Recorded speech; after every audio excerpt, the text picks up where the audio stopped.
Well, hi, it's great to be with you. Simon Breakspear coming in from Sydney, Australia, and thanks so much for the invitation to join you as Scottish educational leaders as you explore some of the key themes around learning and teaching in this very interesting period of time that we're in. I'm a former high school teacher who got interested in how research could inform what we do in the classroom, in our schools, and indeed across our systems. And now I'm an applied researcher that spends my time trying to generate useful tools, methods, and approaches based on research that field tested in the real world that can help people like you, educational leaders, members of improvement teams, instructional leaders, learning specialists, and any other role that you represent today. If you're on the front line doing the work of leading, learning, and teaching, me and my team, well, we spend all of our time thinking about ideas and tools that can make your work easier and more effective. And every couple of years, I'm normally grappling with a new question. And about 6 years ago or so, I was working in partnership with a range of head teachers and their teams. And we were really starting to get into this mess of, wait a second, we've got our key strategic direction. We know we need to do practice improvement in order to get the changes for our learner outcomes. But we couldn't really find a rigorous and efficient and useful way to do that practice improvement work. There was a lot of broad conversations about professional learning communities and inquiry cycles and action research. But when you get actually into the work on the ground, teachers were telling us these were often the most boring 50 minutes of their week, that often 6 months into the work, they hadn't really progressed all that much and weren't sure what they were meant to present on. And worst of all, sometimes people were getting into the work, but they were basing that work just on a couple of ideas from the group, and they had no connection whatsoever to what the broader field of education knew about how to make improvement. And that is what led me into this work that we now call teaching sprints. At its core, I want to say that as head teachers and as members of leadership teams thinking about improvement in your schools, in your local context, one of the most important things for you to be clear about, to have a set of tools in your tool belt for, is how you can help every one of your educators develop research-informed teaching strategies to support effective student learning. I think we all need to have a strong answer to this. Of course, in each of our plans, whether it's at the local level, in a team, across a school, indeed across some of the regional improvement collaboratives that you play a part in, we are all thinking now about how do we enhance learning by improving teaching. And there's this intersection, isn't there? That of course at local authority level and at government level, Education Scotland, they're going to be talking all the time about we've got to move those learner outcomes. Those of us on the ground, of course, also care deeply about moving those learner outcomes. But at the core, we know that the only way to get growth in student learning is to continually enhance teaching practice. To say that another way, your teacher learning strategy is your improvement in student learning strategy. And therefore, of course, we want our schools to be places where student learning flourishes. But there is no long-term flourishing of student learning without long-term flourishing of adult learning in the building. And so what I want to share with you today is a little bit of my own research and development story in partnership with hundreds of school leadership teams around the world, including some who've been playing with this idea in different parts of Scotland. I want to share this idea with you, not because I expect you to take this out-of-town idea and apply it in your unique educational context. In fact, I wouldn't recommend it. Instead, understand the ideas and the process, and then have the confidence to take some of those ideas, take the way that we've described it, and adapt it in your own local context. Let me say from the outset, whilst I'll make sure the organisers share all my slides and that you've got everything that you need, On our website, you're going to find a sort of open field guide of links and resources and things to make this approach easy to understand and adapt in your context. So feel free even now to jump on the website from your phone. It's just teachingsprints.com. And I think you might find there, as we get into the work, you're going to build your confidence to say if there's anything in this thinking or idea that you want to take, adapt, steal, and make yours, everything you need is there online. Well, let's explore a little bit about this challenge and opportunity of getting better at the craft of teaching. The core of our work is this real assumption, and I know it's often an unspoken assumption, that there are huge benefits of getting better at the craft of teaching across our teams and schools. Obviously, we're going to increase our capacity to positively impact the learning lives of the students that we work with. And in the context of coming through into the tail end of COVID, to solve some of the more complex instructional challenges in front of us. You know, like I do, that actually the variation in student performance is going to be greater than almost ever before, in modern times at least, in where our learners are sitting in each of our grade levels. And so we're going to need increasingly effective research-informed approaches that can help all of our students make more gains. But secondly, as a head teacher, as a leader of a team, as someone working alongside teachers, I've got to say that one of the things we often overlook when we're thinking about professional learning is it's not just about improving our teaching so we can improve our impact. It's also giving people the great joy of developing greater mastery in their craft. We know motivationally that making progress, getting better at something, is intrinsically motivating. And for too many educators, they experience a flat line in what they're doing, that they actually feel like they're basically doing year after year what they learnt to do in the early phase of their career. And finding ways to help every one of our educators keep getting better at their craft is actually one of the most important things we can do for their long-term engagement in the profession, and indeed a big contributor to their sense of agency and mastery and therefore well-being on a day-to-day basis. But it's hard, isn't it, to keep getting better at our craft? A great studier of schools and teaching, Lee Schulman, he said, after 30 years, I've concluded that classroom teaching is perhaps the most complex, challenging, demanding, subtle, nuanced, and frightening activity our species has ever invented. And in that context, and particularly through the period of COVID, we know that teaching is utterly overloaded and exhausted. As people deal with ongoing absenteeism, as they deal with the long-term hangover and exhaustion of it, it's absolutely normal now and understandable for most educators and indeed in most schools. So we focus on getting the job done rather than working on getting better at the job that we do. As one educator in England described it, Alex Quigley says, overcoming the OK plateau. He says that without the chance to thoughtfully and consciously learn new things, many of us will experience a state of professional inertia. This isn't a judgment at all in some way of saying, oh, people should keep getting better, it's their professional responsibility. No, it's utterly natural. Think about how you cook generally midweek. I wonder whether you have a default meal that you can cook even on a Wednesday evening after a long day at school. You can come back and as long as you've got the ingredients, you can just cook that meal. And the great thing about cooking that meal is that you're totally fluent at it now. It doesn't take lots of additional effort. You've got the habits built up, the muscle memory. And indeed, for a lot of us, we can just cook that meal whilst thinking about other things or at least not exhausting ourselves. Indeed, when you think about most of us, when we think about how we might cook over a typical month during the school term, I bet most of us have a repertoire of about 8 meals, some of them getting cycled every week. And then maybe if people are coming over for a dinner or so, we might have 1 or 2 special meals. Again, very rarely do we have the bandwidth to start from scratch and open up a new cookbook. Maybe we do in the holidays, but in the busyness of our school term, we're often cooking the same types of things. And if someone's coming over, we do something special. Well, I think in a similar way, once we've been teaching for 4 or 5 years, we're going to have our set repertoire of how we mostly get through our work.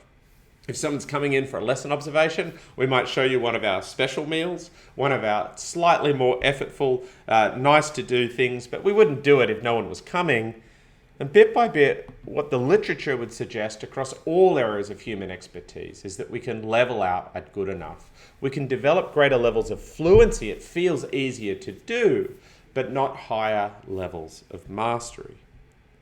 So the real question for you as leaders within your schools is to have a strong answer or emerging hypothesis about what you're going to do in these very challenging times to help overloaded educators keep getting better. We know we're going to have to help all of our educators to keep getting better in order to have that impact that we want on learning, and also to give them a sense of mastery and purpose and agency going forward. But they're overloaded. Let's be clear, they were overloaded in 2019. And now, after 2.5, almost 3 years of disruption, of urgency on them and reactivity, all of us need a strong answer in our mind about how we're going to balance these twin tensions. We want everyone to keep getting better. We want them to get the opportunity to keep getting better. They're overloaded and exhausted and struggling with the longer term impact of what they've had to do over the last few years.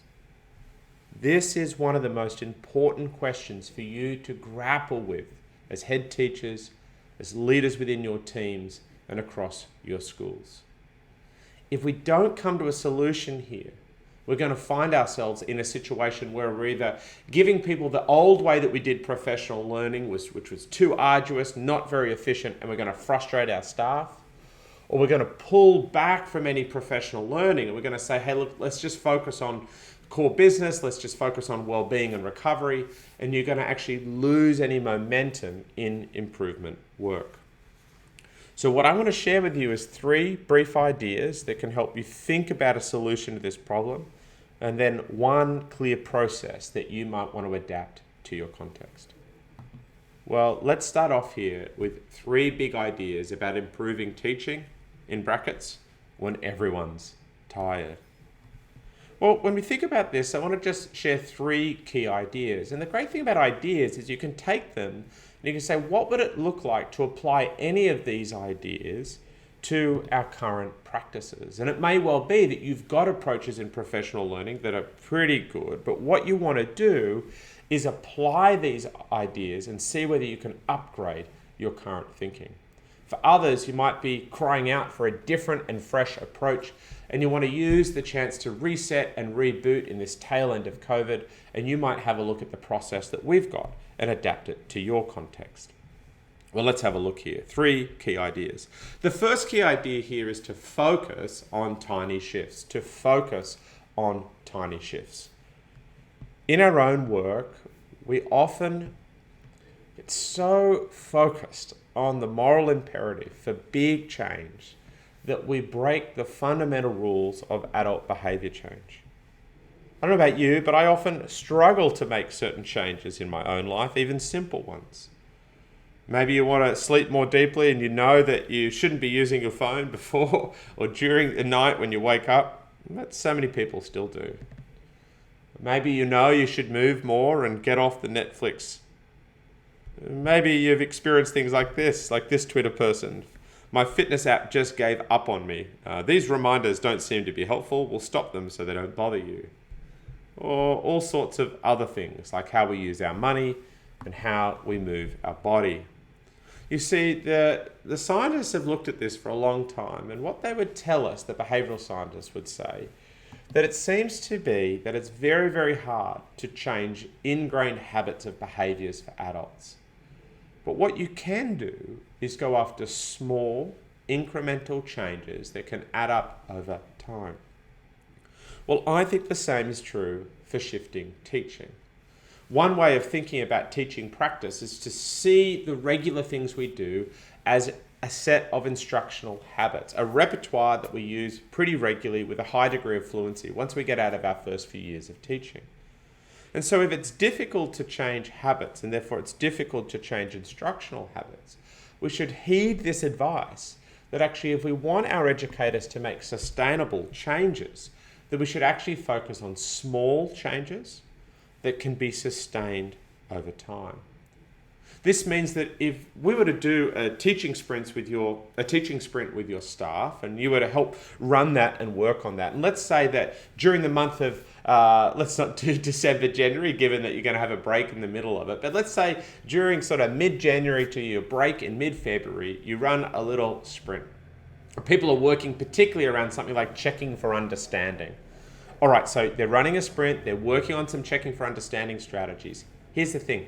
I only want them to work on that, and I want them to work on it in such a way that in 2025, they are still getting benefit from that strategy.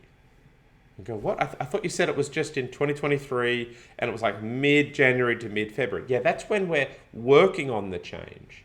But we're going to work on the change, not just as a short-term pedagogical diet. We want to work on that change so it's sustained over time.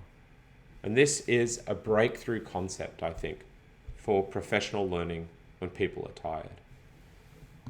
So even now, you might want to pause the video here if you want and just turn to someone nearby, or maybe reflect later on.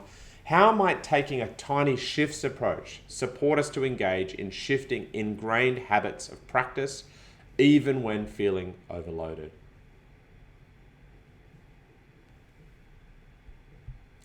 Well, the second big idea is about research engagement.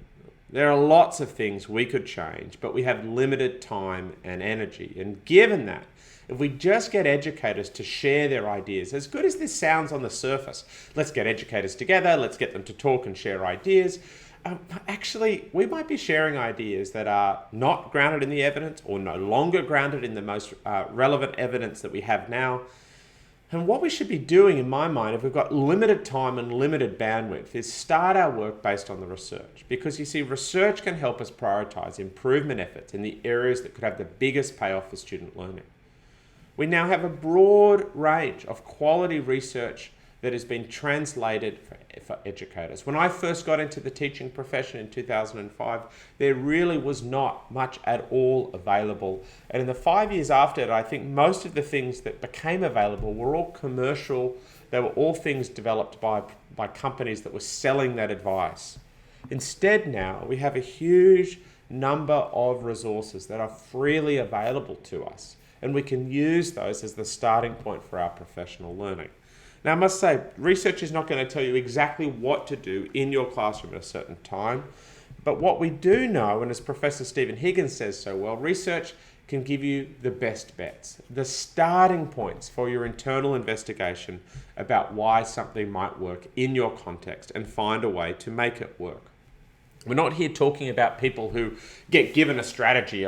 You should do more retrieval practice. Evidently, it's good for learning. And then someone says, okay, I've got to just do more low stakes quizzing because it's good for learning. No, we want them to actually understand why something works. And so research engagement is about building up their own mental models and understanding about why something works in context. We don't want routine expertise where someone just gets given a strategy and they do it. We want kind of that adaptive expertise where I understand what this is and I'm finding ways to apply it thoughtfully in my context.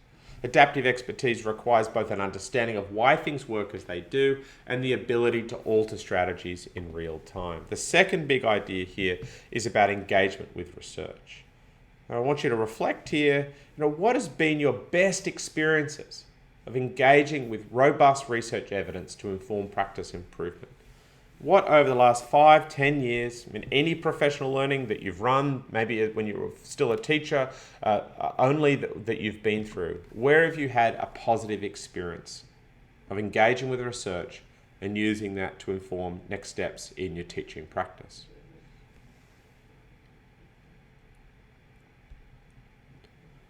Okay, big idea number 3. Practice makes progress. One of the areas we've got into in our professional learning is because it's so hard to do professional learning in the busyness of our school days.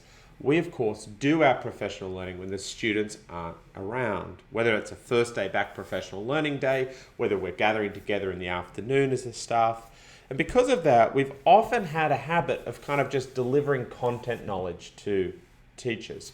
Hey everyone, you need to know about all these things. All right, everyone got it? Everyone got a plan to apply it? Okay, great. And then next time we give them more knowledge. But we know in any area of human endeavor, any area of human expertise, more knowledge isn't enough. You want knowledge, absolutely. But once you've got knowledge, you've got to build know-how in context. And so in any area of human endeavor, the way we get better at that is to practice. Practice doesn't always make perfect, but it is the pathway to progress. So whether you want to get better at a musical instrument, a sport, or surgery, the pathway is to engage in deliberate and intentional practice. And we have a rich literature actually about what we know about how to practice effectively.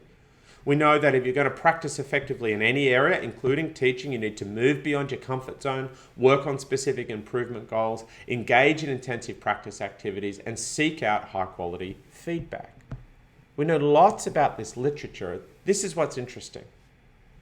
We've started to, as a profession, talk a lot about the evidence base for teaching, but we are ignoring the evidence base about how to practice our teaching.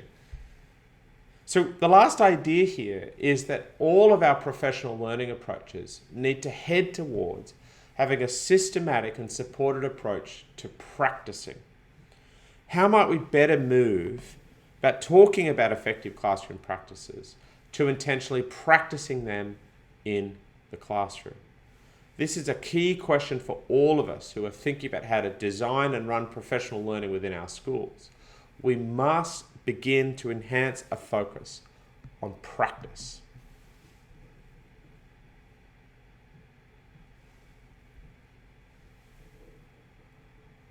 Alrighty.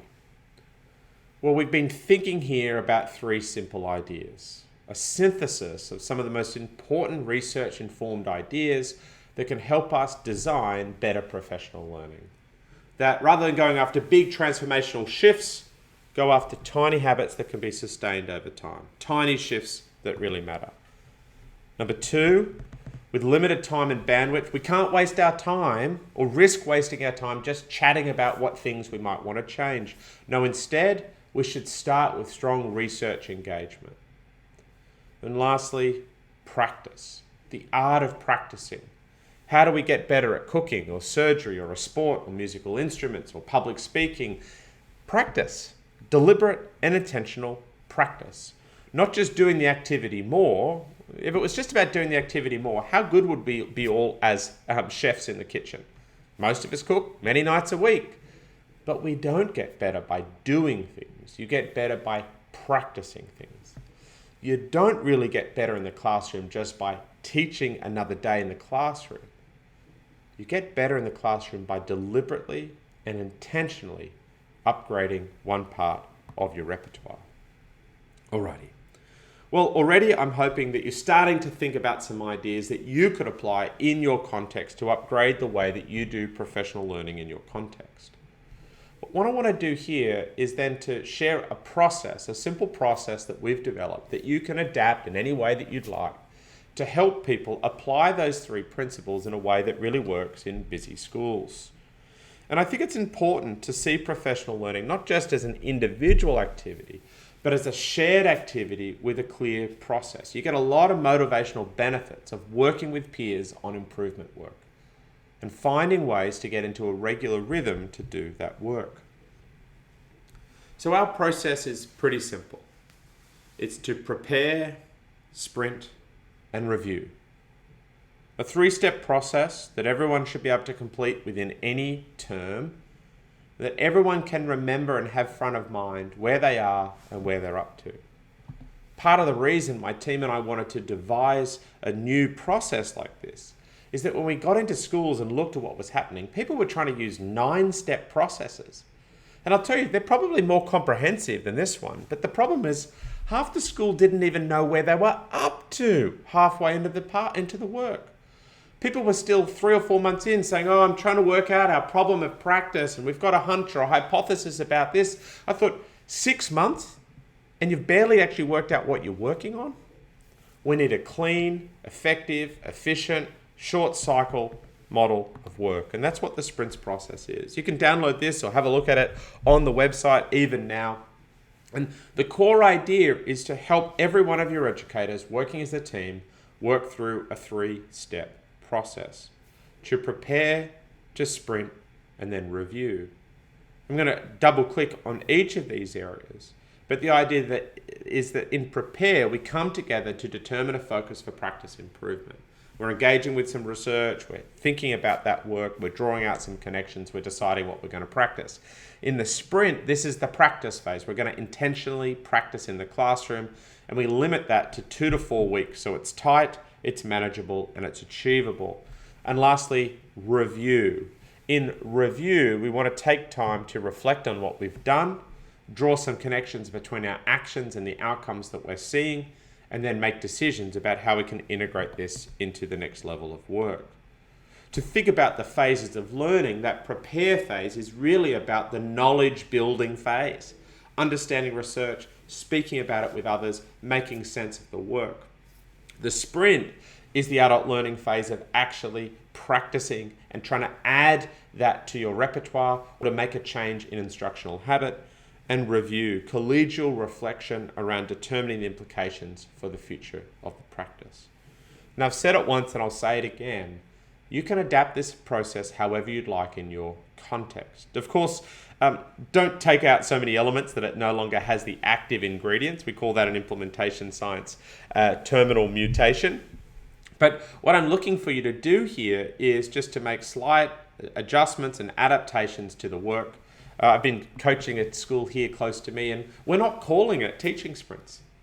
Other schools love the concept, it lands really well. But some schools say, look, we love the process. We don't think that term is going to land all that well. It's a secondary school, an older school, and they just said, you know what, we've got a long tradition. It just doesn't feel like it fits here. Okay, what do you want to call it? We're just calling it the school's teaching expertise process, a STEP process.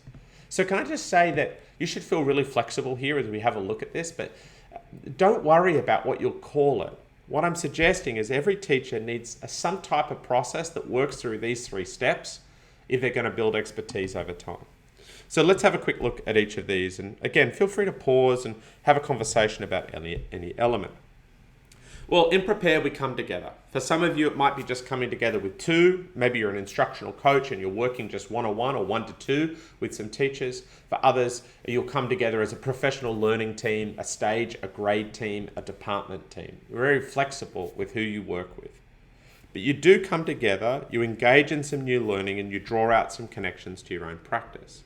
Teachers will come together, they'll set that time aside for about an hour, they'll engage with some fresh research. There's plenty of links on our website for what we call our Teaching Sprints Starters and Teaching Sprints Research page with lots of examples and lots of things that you can just pick up and work on straight away. Some of the work that I really encourage schools to start with, my great friend Tom Sherrington did a terrific summary of Rosenshine's principles in action. Rosenshine's principles are a terrific way to get people thinking about quality, research-informed practice. I love getting people to start off with something like that. So if you're confused about where you might start, kick off with something like Rosenshine's or anything in the science of reading, science of learning, things that you think have a really strong research base that you want to get into and work with. We've had a lot of schools have a lot of success, say, starting with Dylan Williams' formative assessment work, embedding formative assessment, and then, of course, as they engage with that, using the teaching sprints process as the mobilization engine. So in the prepare, we're looking at a small piece of research, reading or listening or watching, and we're engaging in discussion. We're trying to make sense of what this is and what it means. And on our website, we have a number of simple protocols you could use. And those simple protocols allow you to do something like this, a research jigsaw where you engage with that new learning and you talk with one another about what it is, what it means, and what you should do next. So in that first phase, which often teams do in one 60 to 90 minute session, Other teams like to split it up in 2 shorter sessions within a week or a week and a half, and they're doing some knowledge building thinking. And at the end of that, they need to come to a clear decision about a specific strategy that they're going to work on. A specific strategy. It could be in feedback, it could be in formative assessment and checking for understanding. It could be in retrieval practice and space review. It could be in forms of questioning techniques. It could be in any of these sorts of areas, but we want them to get down to one specific strategy that we're going to then spend 2 to 4 weeks practicing. And this is a really powerful thing, the art of practicing. That what we want to do is to spend some time deliberately taking that new strategy and trying to make it work in our context. Primary school educators will often just work in one sort of subject area for that day. Maybe they're just applying it to the work they're doing in reading or writing or numeracy or another area to keep it nice and manageable. For secondary educators, high school educators like myself, we might just pick one class. So I might just say, I'm going to focus on my Year 9 science class and I'm going to apply this strategy to that area. It's about keeping it very bound, very clear, that where I am stepping out of my autopilot, I'm not just running with the normal rhythm, and I'm trying something out. And this is a really key insight to have, that professional learning is not just about the knowledge building, it's not just about the discussions, it's not just about looking at the data, it's also about taking a small slice of your teaching and turning that into an opportunity for practicing. I know this seems strange, but if you walked into my classroom and I was running a teaching sprint, you may not know, because there's kids and I'm teaching. I might be doing full class teaching. I might be working with a smaller group. Either way is fine, however you want to practice the technique. The person who would know is the teacher, because they're stepping out of autopilot and they're trying a different approach. It's not going to feel as fluent. It's going to require a bit of effort, a little bit like taking a new route home on your commute between work and home. If you've been driving that same route for a long time, you'll just do it on autopilot. And so too, if you've been teaching a certain part of the curriculum or a certain level for a long time, you can kind of do it on autopilot. But what we're asking people to do is to step out and to systematically choose a small slice of their teaching to try out in a new way. Well, halfway through that sprint, we asked people to check in with their colleagues. The check-in meeting, the protocol's online as well, feel free to use it. And the check-in meeting just gives us a chance to come together for 15 minutes and say, what have you done? Where are you stuck? What are you going to do next? This is a great little nudge to make sure people are moving forward in their work, but also they can flag questions, ask for some help from peers, and we just use it as a really helpful way to keep the momentum through the sprint.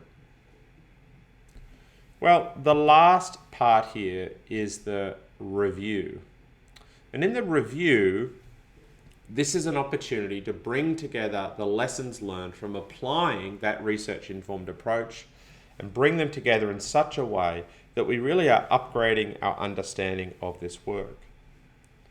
In the developmental review, we're going to analyze any evidence of impact. So maybe there are some work samples or student assessments you were doing. Maybe the evidence of impact is also around cognitive engagement and behavior and peer learning and what you're noticing in those areas. We're going to consider what we've learned from our work as we kind of reflect on this causal connection between what we were doing and what we were seeing. We're not trying to make any definitive claims, by the way, about whether it worked or not. Over 2 to 4 weeks, we're kind of just drawing out some early hypotheses and reflections here. We're still just getting our head around this process and how to make it work, but we will have learned a lot. I remember speaking with one team, and they were a bit disappointed, and they said, our sprint didn't work, Simon. Do we have to do it again? I said, tell me more about that. And they said, we picked this strategy, we tried it out, and then when we looked at the kind of post data, because they were actually doing a fairly rigorous kind of analysis of the changes for students, they said the data didn't really move very much, and I guess therefore it's a failed sprint. I said, whoa, tell me more. And they said, we've been talking a lot as a team about whether we were effectively implementing it, whether there were some changes we needed to make, whether the students had the prior knowledge necessary, or maybe whether we've got the right strategy and the kids just needed longer. And I said, that's not a failed sprint. That sounds like a perfect sprint. You see, the point of a sprint is to enhance our expertise. How do we enhance our expertise? We're thinking about getting new insights, reflecting on our practice. We're becoming more metacognitive individually and together about what we're doing and the impact of it. So don't always think that the goal of a sprint is to somehow quickly move student learning. Sometimes that'll happen, and that's great fun when it happens and very affirming. But other times, the sprint sends us into a deeper analysis about how to make this work and thinking about our teaching. And at the core, that's what we want out of a teaching sprint. More of us thinking more deeply about our craft and thinking about how to transfer it into practice. Where we do think we've got the starting point of a strategy that can work, our goal is now to integrate that strategy as part of our ongoing teaching repertoire. It may well be a similar analogy that you've picked up a new recipe, you've practiced it a bit, and now you want that to turn up on a regular basis in your meal plans. It's very normal for people to try something out, to tell us that it was great, and then 6 months later say, oh, I've totally stopped doing that. Why did I stop doing that? It was really effective. I liked it. You reverted back to your old defaults. And so the review protocol helps us pause, acknowledge that often it's difficult to sustain things.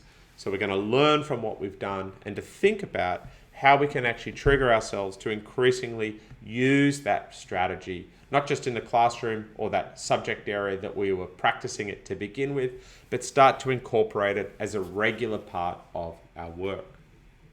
One of the really fun things head teachers and other leaders in the room to think about is, can you imagine if every one of your educators had done 1 or 2 sprints? Maybe you're midway through the year. You have a professional learning afternoon or a professional learning day, and often you say, we want more teachers sharing about what they do. Well, some of the best professional learning days I go to in schools is where teams have run some sprints in a certain area. And as they run that sprint in a certain area, we actually find that they have an amazing kind of desire to share and discuss and to talk and to question about what they've done and what they've learned. And so at the end of a sprint or a couple of sprints, you can really get a huge benefit from getting people to come together to share some sprint stories. Well, here we're starting to look at some pretty powerful, simple ideas.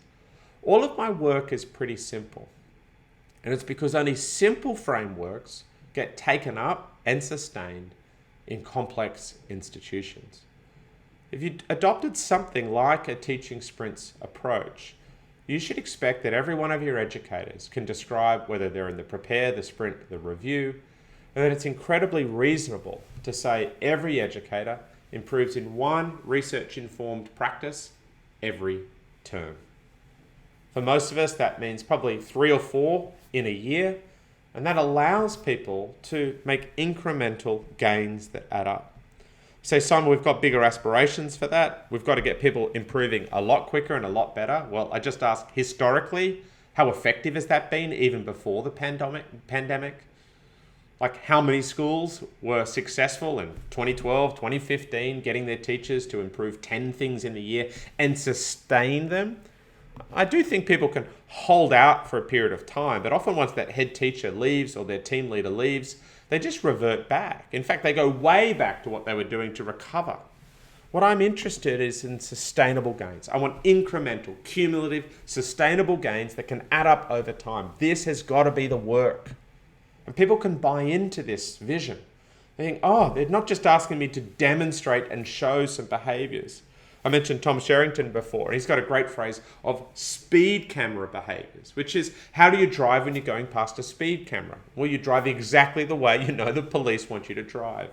Well, so too, there's a lot of teachers who actually learn how to give you speed camera behaviors in the classroom. Someone's coming through for learning walk, someone's doing an observation, I'll show them what they want.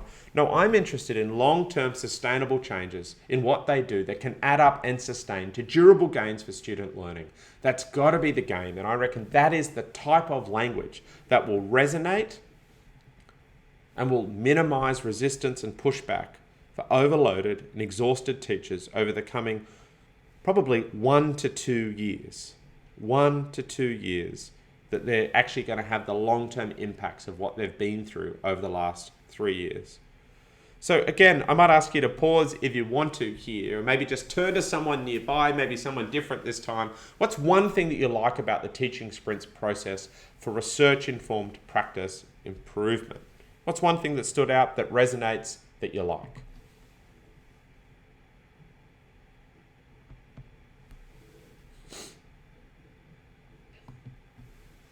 All right. Well, where to from here? My big encouragement here, if there's anything of interest, is to get a few educators to plan a little mini sprint. I wouldn't recommend necessarily launching it with everyone and saying, hey, I've just been to this terrific learning and teaching conference. I heard this funny kangaroo boy from Australia, and even though his accent was hard to understand, the concept was pretty cool, and we're all doing a teaching sprint. I wouldn't do that. What I would go back is, early December, coming together and say, look, we've only got a little time. We're going to get a little discovery team together here. We're just going to talk about these ideas. I'm going to share some of these ideas. I'm going to share some of the concepts. No pressure. You might want to go online. You might even want to invest $20 in a short book that teaches you how to do it. And, you just get together and you say, what would be fun is to get a small group of people just to run a mini sprint. You might pick up something like Rosenshine's Principles Instruction, or just use some of the starters on our website that are 4-minute videos that anyone can use to get moving in this craft. And in this work, you're going to find some really powerful ways.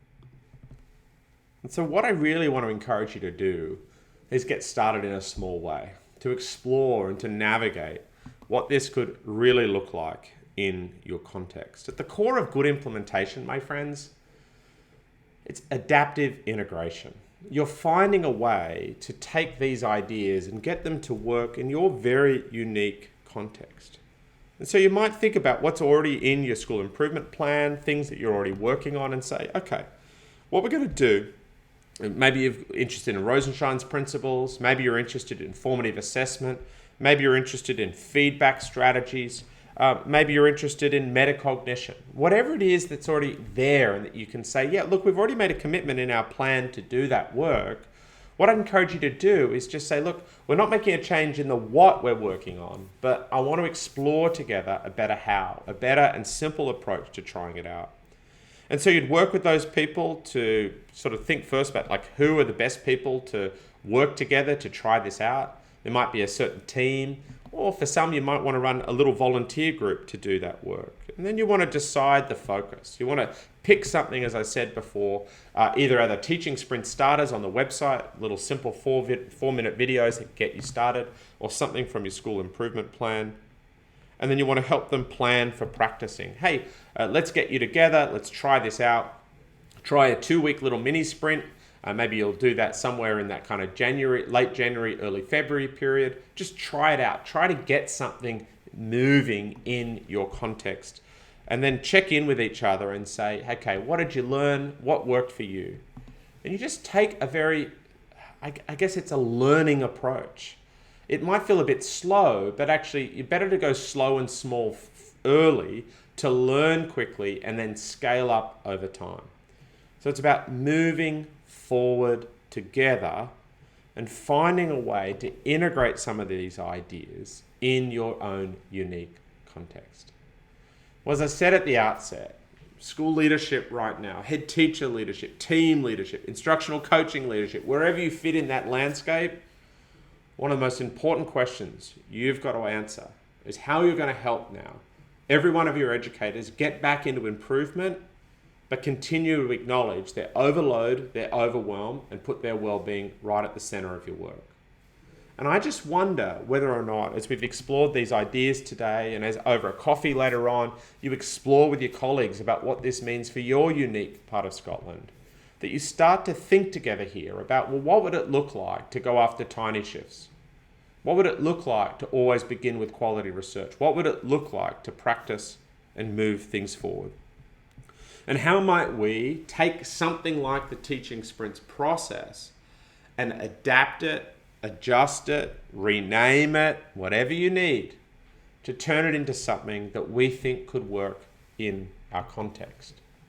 Because in the end, the schools that make progress over a decade, they're not schools that just have, one big amazing term where everyone ran a teaching sprint and then everyone's like, oh, thank heavens that's over.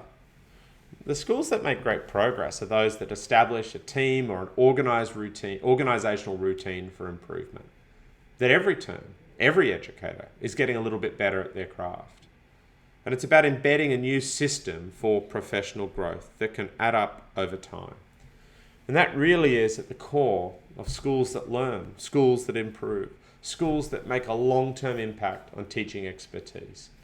They set up a simple process that runs each and every term, that is reasonable, not overly demanding, but effective. And as that adds up over time, they end up with a school that actually is always getting better. Not just for the learners, but for the adult learners as well. Well, I wish you all the best for your discussions as you make sense of some of these ideas and apply it to your unique local context. If some of you do have a go of running some mini sprints and exploring how you can either add a teaching sprints approach to your professional learning or to upgrade and refine your current professional learning approaches, one way of thinking about it is sprintifying those approaches, making them more like sprints without necessarily changing them entirely. I would love to personally hear from you and add your stories to the many stories that are coming out from across Scotland, actually, as people are engaging with these ideas and seeing them as a potential way forward in the challenging times that they're leading through. Thanks again for the invitation to join you in this way, and I hope that at some point over the coming year or so, I could join you in person in Scotland and deepen some of these connections and ideas together. All the best. Thanks so much.